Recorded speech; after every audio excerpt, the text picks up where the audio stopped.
Mhairi Black, Scottish National Party MP for Paisley and Renfrewshire South and Deputy Leader of the SNP in Westminster. She was famously elected to Parliament in 2015 at the young age of 20 while still a student at Glasgow University. It made her the youngest MP since 1832.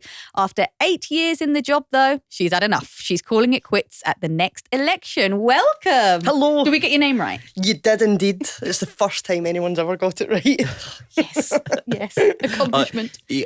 I do try and make an effort to find out the specific pronunciation, only because I had people used to call me Nish. Yeah. Which, I mean, my name is like it's literally just fish with an N. Like, I've never understood how people get that right. I always tell people, you pronounce my name as though you're proposing to me. Like, will you marry me? Marry. And they're like, will you marry me? Marry. And I'm like, have you ever asked anyone to marry you? Like, what? So I don't know. It depends how pissed up they are. I just accept it. Yeah. It is funny with the name thing because obviously we're people of colour, so it happens to us all the time. Yeah. It's Coco, C-O-C-O, and then Khan, K-H-A-N. Mm-hmm. And I have received emails that are Cock Khan. Wow.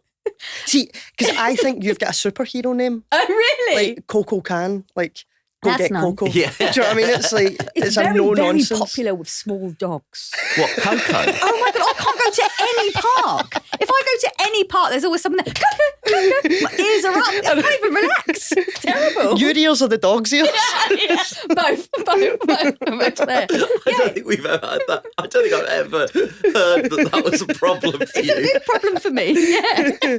That's why never invite me to a picnic. I will not come. because all the dogs are called Coco. It's also why she never takes treats. She's not sure if they're edible for humans or not.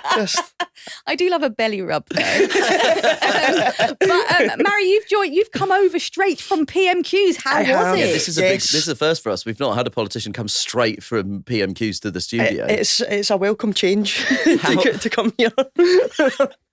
How was it? The only way I can describe PMQs is its usual shit show self. It's it's a pantomime. Are you like somebody now, essentially, that's handed in their notice but has to serve it out, and so is just sat there every day, just flipping the double bird just at all of their blasting co-workers? Rage Against the Machine, walking through the corridors. Yeah. Do you know what? Can I ask you, because I've genuinely always wanted to know, what does it smell like in there? So, BO normally is the over... Surely not. BO? Well, the thing is, see, because the temperature can't really be regulated in the building. Right. And particularly when it's during summer and stuff, and the dress code is very strict. Well, particularly for men, and it's mostly men that are in the place. Yeah, right. It can get... I mean, it's not their fault a lot of the time. Yeah. But it contributes to a lot of the mustiness. No, but these are adult men. These are like when it's a group of teenage boys and they get on like a train and they absolutely stink. You just think, God bless them. They're still learning. Their bodies are changing. But to be fair though, because like even this week and last week, we've had a lot of votes. So I think there was one day where we had 15 votes, but because of the voting system, you're just walking around corridors. So that adds up, to maybe about 4.5 hours. Where everybody's cramped in together, so you don't really get the chance to have a wee... Right. You know what I mean? It's like you're just constantly going around. Should we start a new... Is this your leaving gift to the House of Commons? Is you're just going to set up a Dove roll-on stand? That's what I'm planning to go into next, is the deodorant market. Would you like a plum? No, from my I'm okay. tree. You don't have to eat it now, but do take a plum home with you. Coco's grown them on her tree. Yeah, they're organic, obviously, because I don't know how to do anything thank you. Yeah. I won't eat it now, but... Don't eat it now, and I should also just warn you that this is a power play, what I'm doing right now. Has it worked? I don't know. We shall find out. Right, okay. In 5 years' time, you're going to get a letter from Coco Khan asking you to kill someone who owns a dog called Coco. And the code word is plum. I gave you, Yeah, exactly. Can we get back to the political interview Sorry. Because you're leaving now, so you get to do that thing that so many politicians can't, which is be honest. See, well, I feel like I've always been honest. I mean, that's kind of one of the things that has perplexed me about this job, is how people will twist themselves in knots to try and not answer a question, whereas I just think, answer it. You know, at least folk will appreciate that you've been upfront about things. I mean, there's times where I might tone down the language that I use. I would maybe be a bit more ruthless if I was just talking to you in a pub. But no, that it's one thing that I'm actually quite proud of is everything. I've never had to or even been asked to say anything that I don't believe in, which is seemingly quite a rarity in politics. I do find it mad that you joined politics at 20. When I was 20, oh God. I mean, I didn't have my head on straight, and I think I was too busy. Go on. Let's not go into it. It was a long time ago. Coco Khan at the university years. It's all a blur. Let's just say that. I don't really fully remember. Yep. It's redacted. But, at that age, you decided to enter the world of musty chambers. Yeah. Why? So it was very much because of the independence referendum. So when it was announced in 2011, 2012, I think, I remember me and my dad thinking, if there's one time to get involved in doing things, it's now. So me and him were out campaigning. I mean, we knocked our pans in. It was 5-6 nights a week for about 2 years. We were out just knocking on doors and talking to people, holding street stalls, going to town hall meetings. So there was a real politicisation in Scotland, and a real political education happening. So, of course, we lost the referendum, and after, about 2 days of mourning, finally, the overwhelming feeling was, I haven't put in all of this energy just to be told to go back into my box and just get over it. And we were fortunate in the fact that the general election came about 6 months after we lost the referendum. So there was still a bit of momentum, but it was sort of a quick time frame, certainly in electoral terms. And I was just determined to, let's keep going. Let's hold them to account, make sure that they deliver on all these magical promises that they made. And as time went on, more and more people, particularly within my own branch, were saying to me, you should go for it. And my initial response was, I'm 20, don't be stupid, that's mental. But the more they argued it with me, I was like, oh God, they're winning. Like, I don't have a good argument for why I shouldn't, purely because of my age. So I decided to put my hat in the ring and see how far I get.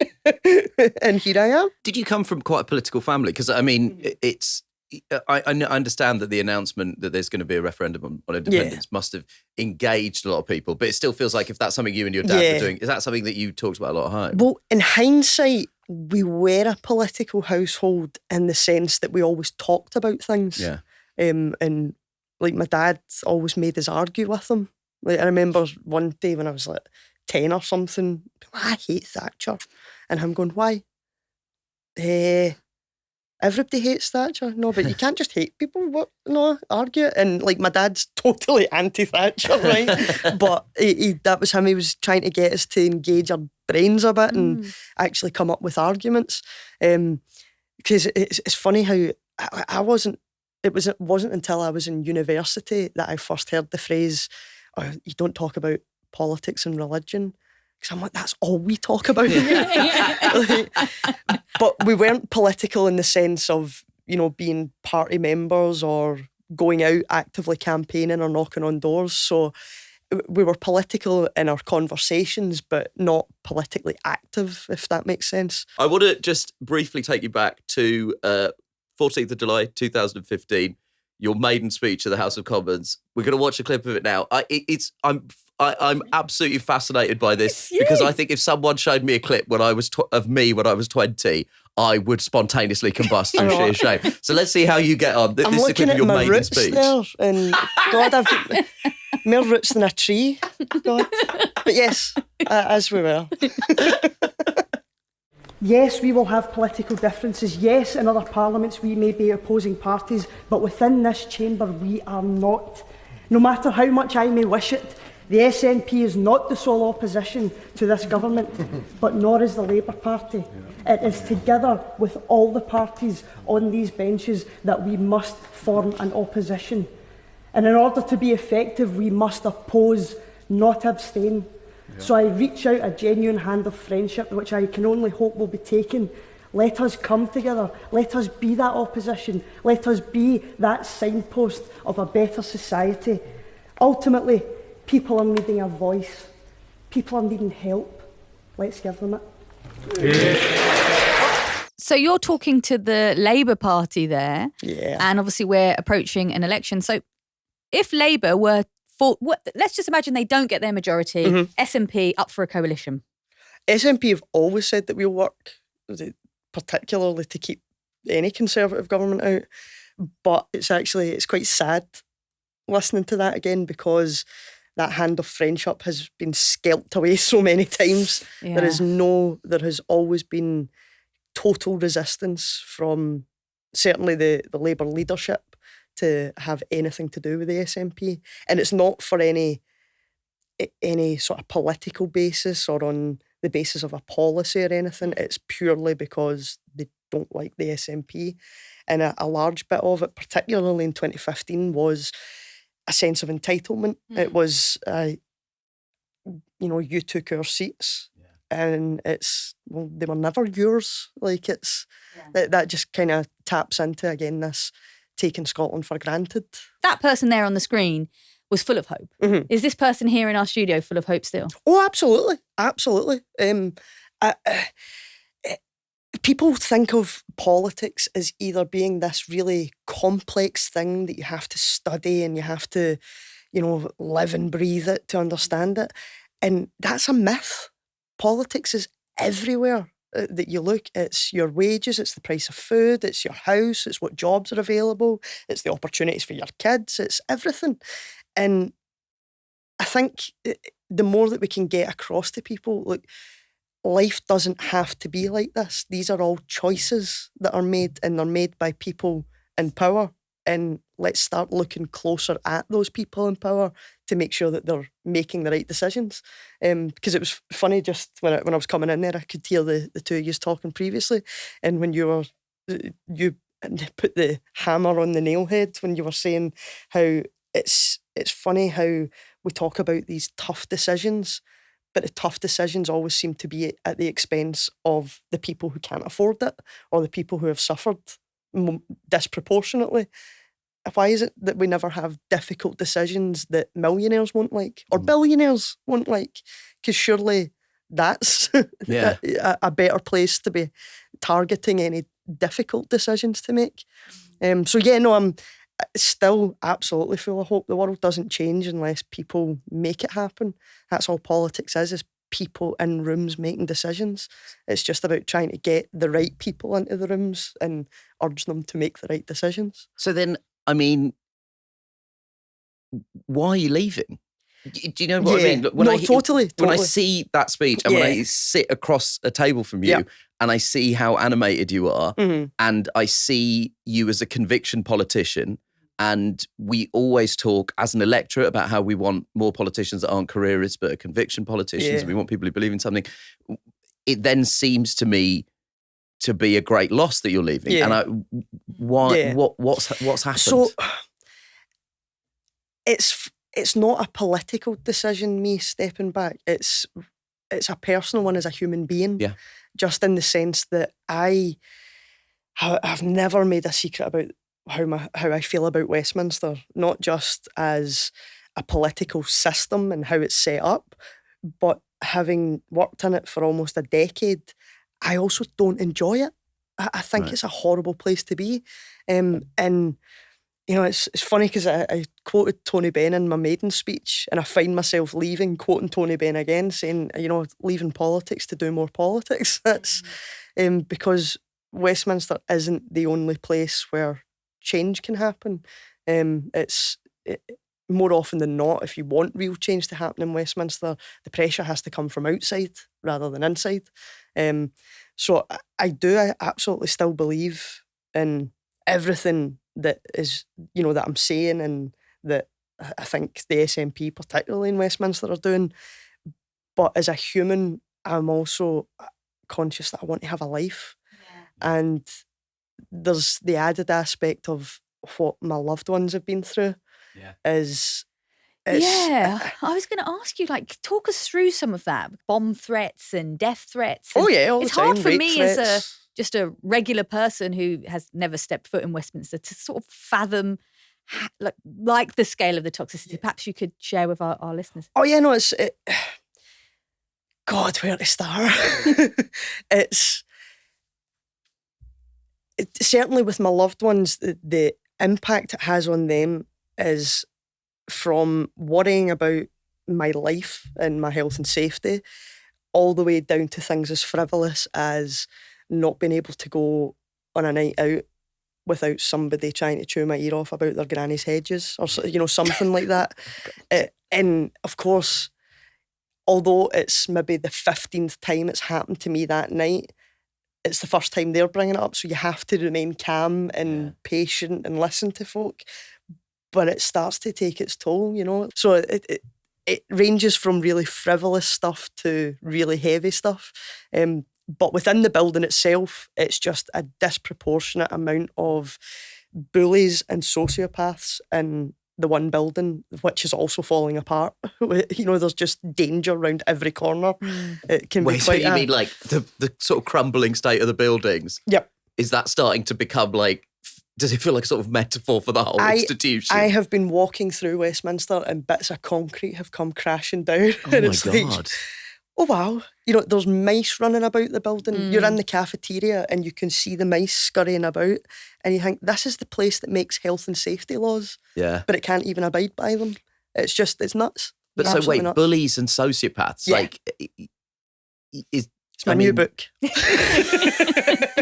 Can you give us an example, basically? Because I'm still trying to figure out, how can someone in a different party bully you? I mean, it can range from good old-fashioned intimidation, whether that's physical or emotional intimidation. Oh my God, people physically intimidate you? What? I mean, not so much with me, because I've been very vocal and loud and don't mind, calling things out. But I appreciate not everybody has that element to their personality, but it also, a big part of it is potluck. Because I'm conscious that when I say that a lot of the time this stuff hasn't happened maybe directly to me, I think a large part of that is because of my personality and how I carry myself. But that implies that then people who have been bullied haven't carried themselves right, and that's not the case at all. So that it can range from like that, just intimidation. It can range from deliberately being left out of decisions or, being stepped over, right the way through to, briefing against your colleagues in the press or whatever. Or I've seen folk being physically dragged into lobbies. I've seen folk crying multiple times in corridors. But also, as well, I've stepped in a few times where MPs have been speaking completely unacceptably to staff in a certain way, and the staff have to take it because you're the MP, and I just think that's disgraceful. And that's like specifically the Conservative Party approach, or that is in Labour, in the SNP even? No, I would say there's elements of it in every party. I mean, it ranges. It does range, and I think the entitlement, if I had to say, I've probably seen it more with the more right-wing conservative side of things. But the way that the place is designed, it's a world unto itself. And I can empathise with how it warps people's perceptions. And there are sometimes, folk will do or say something and you think, you would never have done that 5 or 6 years ago, but it's this kind of almost indoctrination because you're constantly in there, and what's considered normal in Parliament is totally different than what's considered normal in the outside world or in any other world. On your point, when you were saying there, like, being left out of decisions, which obviously, of course, in any setting would be terrible and a form of bullying and undermining people. But also, someone voted for you. How can that's not fair. Like, it's not fair for the people that gave you their vote to represent them, that they prohibit you from doing that. That's like not democracy. I'm angry. I'm furious. Who is it? I'll find them. I'll set all the cocoa dogs on them. Well, you see, because also, I can't remember who it was, but there was an MP who said that if you're not a millionaire within your first 5 years of being an MP, you're doing it wrong. Wow. And I am just about to say, I don't have enough money to fund the lawyers that would be required if I started naming names. So I've clearly been doing it wrong for the last 8 years. But we know an MP salary. We Yes. know what you're. We have to know what you're earning. We know what the Prime Minister earns. Yep. I mean, I know how?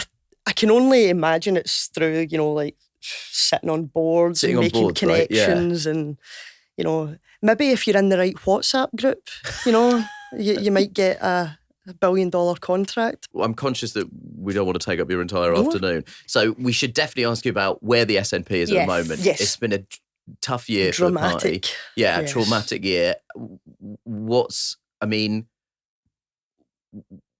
Are you concerned that people are going to think you're stepping down because of the problems that have happened with the SNP and you're just like, fuck this whole I'm thing? out. See you later. It's funny because I keep having to reassure people there will not be a tent outside my house. I promise you, it's not happening.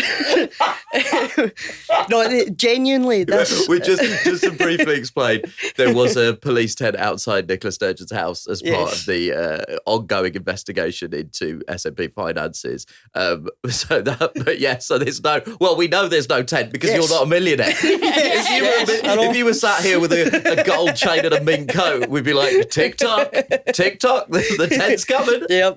No, I understand that there will be a lot of people who won't believe me no matter what I say. Yeah. But genuinely, it was election night 2019. I first thought, I'm not doing this again. Really? Yeah.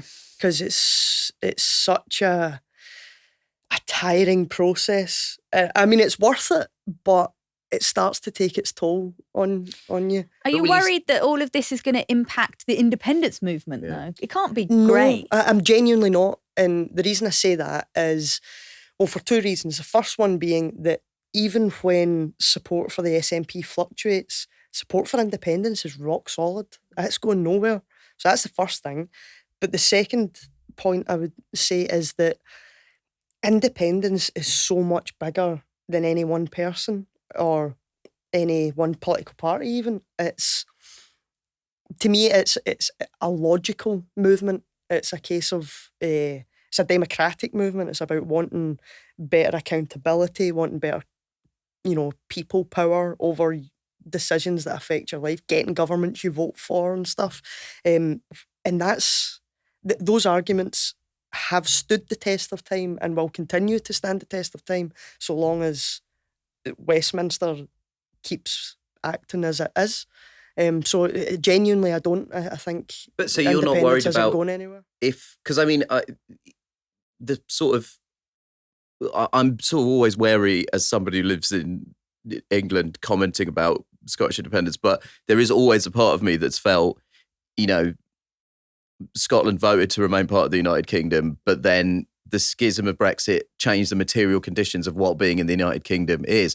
So I find it sometimes when progressive English people get frustrated about Scottish demands for a second referendum, I always find myself saying, but you changed the whole game of what being in the United Kingdom. Goalposts. You moved the goalposts completely. Like, I've been in those same pubs as you. Yeah. And I know exactly the sort of thought process.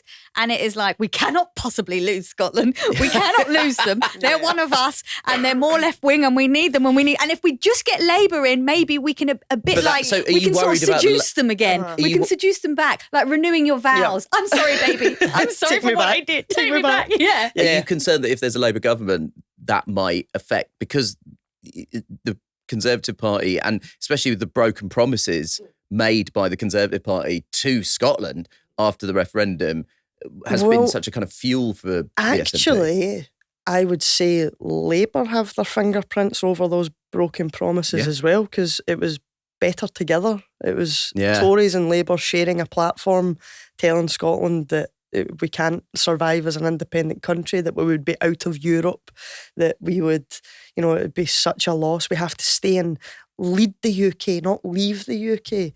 And the minute that that side won the vote, it was like, right, okay, right, back away. Yeah. We don't need to think about you again. And next thing you know, this idea of full fiscal autonomy disappears. Yeah. This idea of as close to federalism as possible disappears. This vow that we would get all of these powers, it's nonsense. Absolute nonsense. And in actual fact, what they've spent the last 5-6 years doing is everything they possibly can to undermine devolution, not just for Scotland, that's Wales and Northern Ireland as well. And Labour are the ones that have either sat on their hands and let it happen or have actively been in the lobbies with Conservatives. And that's something that to me is unjustifiable. But it's funny when, because I've heard this argument a lot from particularly progressives in England, that, you know, we need Scotland.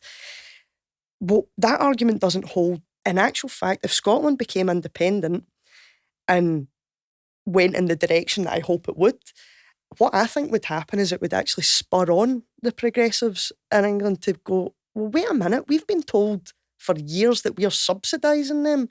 How is it that Scotland's able to have free prescriptions and free tuition? How come they're able to provide support for more than 2 children at a time? How come they're able to do all these things? Why can't we do that? Wait a minute. And suddenly I think that would potentially ignite that sort of same political education within England about demanding better rather than just letting particularly the South East dictate the political landscape of the whole of the UK. We don't know what's going to happen with the SNP case. It's rumbling on. Will you still be involved with the party in some capacity? I imagine so, yeah. Like particularly with the general election, not just because I believe that SNPs, particularly in Westminster, are best placed to represent people in Scotland, but also on a more personal level because a lot of these folk are my colleagues and I want to still be part of it. And just because I, like any normal person, want to move on into a different role, particularly if I'm not enjoying my current job, it doesn't mean I stop believing in it or I stop campaigning or I stop being involved in things. That's absolutely not the case. I'll be honest, there's been periods in my life where I wasn't sure if like left-wing politics are endemic in the SNP. Mm-hmm. At one point they were the Tartan Tories, right? Yeah, absolutely. Yeah, but it is. Am I right in thinking that it is, or it could change? Or? Yeah, no, well, that's... well, I wouldn't be a member if it wasn't the case. I think this is actually quite interesting as well, how I've always said that the political parties that have the most to gain from Scottish independence are Labour and Conservatives, because the SNP has become prominent for 2 reasons. One being that they've embraced progressive policies, arguably more so than the other mainstream parties in the UK. But it's also because it's the best electoral vehicle to achieve independence, or at least to sort of get across the level of support for it. If Scotland becomes independent, I've always said the day after independence, my vote's up for grabs, because that's the way it should be. The SNP, to an extent, has served its purpose and I imagine would disband probably after a certain period of time. Whereas Scottish Labour suddenly have the freedom to actually make policies tailored to Scotland rather than doing what we've seen this week, which is Keir Starmer coming out and saying we support the rape clause, and Anas Sarwar in Scotland going, shit, right, yeah, we support it too. No, he doesn't, but he's having to say that because his boss in London has set the tone and he has to fall in line. So it would give Scottish Labour the freedom to actually be what people in Scotland expect the Labour Party to be, but also Conservatives, they would be able to sever that kind of toxic Thatcherite link and those memories, because I have no doubt that there are Conservative people in Scotland, and it would allow the Conservative Party to rebrand or, try and galvanise their support. So I truly don't see downsides to independence, and I wish other parties would start to view it the same, because it's not like there's suddenly going to be a steel Berlin Wall between the two nations. That's a fanciful idea. It's just, if anything, that the two nations will actually be talking to each other as equals, as opposed to the current setup that we have. Briefly, we should just contextualise that the rape clause is the clause that blocks parents claiming universal credit of child tax credit for more than 2 children unless they can show that any additional child was conceived through rape, which is... horrific. It's horrific. It's absolutely horrific. Barbaric. Not just morally, but even from a realistic point of view, because I understand that the thing that frustrates me most, particularly about Tory policy, is that if you just say it as a sentence, it seems almost sensible and logical, but then not apply it to real life. Yeah. So say you're in a really well-paying job, or your husband is in a really well-paying job and he deserts you or he dies and you've had 3 kids. Well, yeah, no, the third wasn't conceived through rape, but how am I meant to pay for... Yeah. Do you know what I mean? It's real life doesn't work like that. It's a lot more nuanced. So yeah, it's a cruel policy that I think both parties should be ashamed of. I'm afraid we have to let you go. We've taken up to your time. No, I just want to quickly Oh, ask, okay. like, Yeah, go on. 2 things. One is just when someone your age, I think, like, retires, in inverted commas, Yeah. I think, and I certainly know this for me, you know, there's always an assumption. It's like when Daniel Day-Lewis retired from acting the first time. There's always an assumption that, okay, you're retiring, but we'll see you in 10 years. Yeah. Is that sort of in the back of your mind? You wouldn't rule out a return to parliamentary politics? Yeah, I'm not ruling anything out at all. Like, I'm being also very honest when I say to folk, I have not got a Scooby what I'm going to do next. Really? Don't have a clue. My mum keeps saying to me, this is either the best or the worst decision of your life. Time will tell which it is. It's nice to know that MPs' mums still speak to them like everyone else's mums. Oh yeah. They regularly tell me But I how mean, they're you're sick of the sight of my face. You're pretty beloved. Like, if you wanted to come back, you could come back. You're not going out in shame. Do you know what I mean? Well, according to my Twitter feed, I would dispute that. No, I genuinely, like I say, I'm not ruling anything out, but I equally am not committing myself to anything at all. But okay, so you definitely don't know what you're doing next. But what are just 3 things that you're looking forward to as soon as you start being an MP? Sleeping, more PlayStation time, and I should fling in my loved ones, more time with them as well. Right, we'll go with that. I just want to make clear for the record that the loved ones came after PlayStation. They would expect nothing less. They love me for me. Now we have to really say goodbye. No, thank you very much. Thank you so much for Mhairi, your time. thank you so Thanks much. for having us. Thank you for your time. Thank you. There's a mighty long list of MPs standing down in the next election, likely for a variety of reasons. But it's an unfortunate reflection of Parliament that for some, the driving force in leaving is due to toxic workplace culture. Mhairi Black is currently the MP for Paisley and Renfrewshire South and Deputy Leader of the SNP, but is standing down after this election. So Mhairi, welcome to Pod Save the UK. Last time you were on our show, you said that you were looking forward to the peace of retirement and your PlayStation. Yes. Is that still your top priority, given that you have the whole summer, Mhairi's big summer? Hot girl summer. It's hot girl summer time. Oh my God, yes. Now's your time, the retirement. That's it. And it's good actually, because since dissolution, I'm no longer an MP. I'm no longer deputy leader or anything. I'm just a mouth. You're just a regular civvy. That's it. Yeah. Well, listen, as someone who's been a mouthful his entire adult life, let me tell you, there's money to be made. How do you feel about, because we talked a lot about, the things you're looking forward to last time we were on the show, but obviously, surely you can't have assumed this would come around this quickly, right? Oh, this was music to my ears. Absolutely. Like, the only way I can describe it, because it's roughly about a year ago that I announced publicly that I wasn't standing, and it felt like sitting in the airport but your flight's delayed for months, and then all of a sudden it's right, go to the gate, we're bored. So it's some buzz. I'm still buzzing as I'm packing up. It's great. The OOO is on. That's it. We were talking... to get back into the sticky topic of Westminster politics, we were talking about Keir Starmer's poor handling, or what we perceive to be as poor handling of candidates' election for this election. What do you think about this idea that elections can only be won from the centre ground? I mean, I know the SNP is a sort of complicated beast because of the issue of Scottish independence, but it's certainly a party that has enjoyed political success whilst espousing what we would consider to be broadly a progressive platform in the last sort of half decade, particularly under the leadership of Nicola Sturgeon. What do you feel about this idea that you can only win elections from the centre?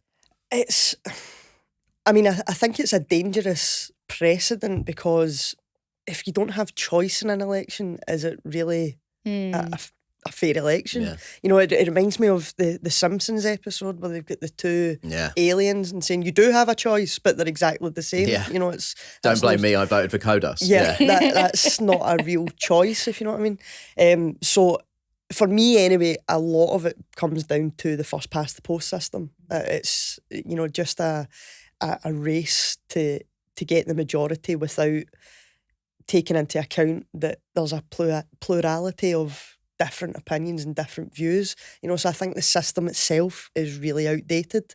And even things like the debate last night, the fact that it's styled as though it's a presidential debate, when we don't elect presidents. You elect a representative for your area. So I think it does a disservice to the whole of the UK. So it's an unhealthy situation, I think. I mean, obviously, you'll be watching the likely incoming Labour government from a beach somewhere. From my couch. But I mean, do you feel concerned about the voicelessness of the left at the moment? Definitely. Yeah. Definitely. I mean, if the thing that frustrates me as well is that Labour still often portray themselves as being socialist, as being left. And there's nothing socialist about Labour right now. You know, and when it comes to the big issues that are affecting the UK, they are on the same side of the fence as the Conservatives. Granted, they're often a shade saner, but they're still on the same, you know, sort of neoliberal, edging to the right, you know, sort of path. So it's quite depressing. But what about the SNP? Where are they in that? So that's where I think the SNP have actually enjoyed a lot of success over the last 10, 15 years, has been because they've successfully stepped into that sort of left of centre ground, which Labour have been vacating for quite some time. So again, when it comes to the bigger issues, there is a distinction between the SNP and Labour, and there's actually a distinction, I would say, between the Scottish Parliament, particularly when the Greens were still as part of government, and the Westminster system. You know, and again, I think some of that comes down to the fact that the Scottish Parliament has an element of proportional representation in it. It allows for more debate and better quality debate.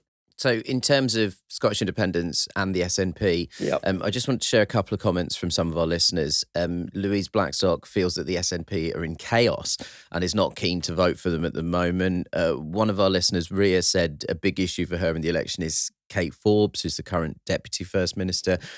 The concern is around her views on gay marriage and abortion, and Ria said that she can't bring herself to support a party that would go against its hard work for progressive politics. Meanwhile, Louise Hodgson said, regardless, the single most important issue for her is Scottish independence. So as somebody who's been deeply involved in the SNP for the last half decade, where do you see the current state of the party? And also my kind of follow-up question is the state of the SNP ultimately indivisible from Scottish independence? So first off, I totally understand, and I don't begrudge anybody, particularly anyone who's part of the LGBTQ community, for feeling hurt about the SNP, because I think there's a hell of a lot of things, certainly in the last 3-4 years, which shouldn't have happened or should have happened completely differently. Where the difficulty lies is, again, if you're looking at the UK in a Westminster general election and you're seeing that there's a Labour Party and a Tory Party where there's not much difference when it comes to the big issues, all Westminster elections are, to an extent, which is the least evil in a sense. I get that the waters have been muddied quite a bit since Nicola Sturgeon certainly left. But when push comes to shove, I still don't see how, I don't see any better alternative, certainly in the Westminster elections. But that's a kind of depressing statement for everybody, isn't it? Yeah. Like if essentially every party is saying we're the least depressing alternative, it is depressing if the SNP are also making the offering of we're the least bad option. Well, when I'm saying that, I still think the SNP have offered a hell of a lot of good things. You know, I wouldn't have been a part of the SNP if I didn't think that. It's just that I suppose we've been enjoying a big level of support, and time will tell whether, you know, the party's done enough to nurture that or to maintain that level of trust. But it would be unfair to suggest that there hasn't been a few rocky months, if not years. How do you feel about Humza Yousaf's resignation and how that all played out? I mean, I think it was messy in and of itself, and he himself will admit that it wasn't necessarily what he did, it was the way he went about it, what just completely backfired. And I think that's, at times it felt sort of amateurish to an extent, and that's where I think at times the party needs to give itself a kick up the backside and remember why we're involved in this and what's at stake. You know, given that there are concerns about Kate Forbes and concerns about the SNP, there are also concerns about Labour's platform, and there are obviously huge concerns about the Conservative attitude to the LGBTQ community as a whole. Do you feel like that community's rights are under threat? Yeah, I mean, Absolutely. who are they being represented by? Absolutely. I mean, I think every party has failed to different degrees on this issue in particular, and the advancement of LGBT. Because, I mean, the amount of dog whistles now that are just being said willy-nilly is appalling. You know, and for people my age, I think, where we've grown up and watching the rights being advanced, you know, heading in the right direction, it's quite jarring to be experiencing for the first time, like, oh, right, this is what yous were talking about. And suddenly you're reading, you know, 1980s newspaper clips and going, take out the word gay and put in trans there. Yeah. And it's a copy and paste. So, yeah, no, it's terrifying. And I think every party has to step up and do much, much better. Speaking of terrors, we were discussing the return of Nigel Farage earlier in our show. Like, honestly, him standing, is this significant, or is this just another media story giving him too much airspace, or actually do we really need to look out for this? Oh, no, I think we need to look out for it, definitely. It doesn't, well, put it this way, I think his numerous TV appearances on all channels over many years is finally paying off, you know? And he's had such a platform where, even though he's not elected to Westminster and has failed, 7 times or thereabouts, even though he's not elected, he's still successfully managed to drag Britain further to the right. And that's with the platform that the media have given him. What damage is he going to do if he's got the platform of legitimate parliament? Yeah. You know, that's what's scary. Well, he did plenty of damage as an MEP. Oh, totally. Yeah. You know, and he you know, he did plenty of damage to Britain's standing. He's certainly done plenty of damage to this country. But totally. But how do you? This is the question that we, you know, to just be completely upfront with everybody, this is a question that we wrestle with in meetings about this show. To what extent do you just try and ignore him? Because ultimately, Reform have no seats in Parliament. They are given, especially when you consider the number of councillors that the Green Party have, when you consider the number of MPs the SNP and the Liberal Democrats have, it is an astonishing amount of focus to be given to a party with no seats in Parliament, whose ownership structure is still, shall we just say, opaque. Is the responsibility to discuss these ideas, interrogate them and dismiss them, or is there an obligation for us just to ignore this guy?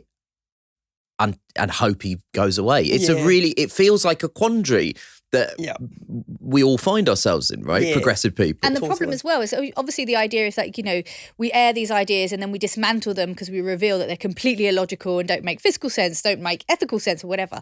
But at the same time, so much of those policies are not about reason. They appeal to a kind of a fear, I would argue, sort of base, stereotypes, things like that. Yeah. How you can't dismantle that in a reasonable way anyway. So is it better to just put them in the box? The one thing you can't tolerate is those who don't tolerate. It's the kind of we're intolerant of intolerance. Yes. And I don't think the UK is good at doing that at all. And what we're seeing with Nigel Farage is basically Trumpism. He's looked over at his friend and went, oh, that's working, right? And even watching the few interviews he has done where he's just downright rude. But it works because people are feeling bruised. They don't trust politicians. They don't trust Parliament. And finally, there's this, what appears to be this straight-talking guy who drinks a pint, telling it like it is. I think it's a problem with British politics, moreover, where we have slid into this sort of this system where it's slogans that work, where it's personalities that win, rather than it being about policy. I think we need to revisit how we are politically educating people from a young age right the way through to whether it's, media literacy, whether it's social media literacy, whatever it is. I think we have to start dragging it back to policy as opposed to personalities. Giving people the tools to be able to understand, right, how does tax work? Yeah. What does non-dom mean? How does the economy work? Because these are the basic things that anybody needs in order to make an informed decision. And in my experience in Westminster is it suits the establishment for people not to understand these things because it allows you to waffle, it allows you to get away with, it's sounding like you're doing something, but in actual fact, you're not doing anything at all. So listen, obviously, I hope you're going to take a few weeks off. Absolutely. Absolutely. Just now, the only thing that's solid in the pipeline is a show at the Edinburgh Fringe. I'm doing the whole run. It's called Politics Isn't For Me. Get your tickets, £13, right? The Gilded Balloon. I'll see you there. I'm there the whole month. Coco's coming up for a couple of days. We're doing some live shows. Perfect. It's great. Yeah. I'm very excited for you to experience doing a full Edinburgh Fringe run. Well, it's a lot of fun. It was funny talking beforehand, saying, there'll be a lot of drunk people. And I'm like, I'm used to having a room full of people who've had a liquid lunch shouting at me. Honestly, it's all good.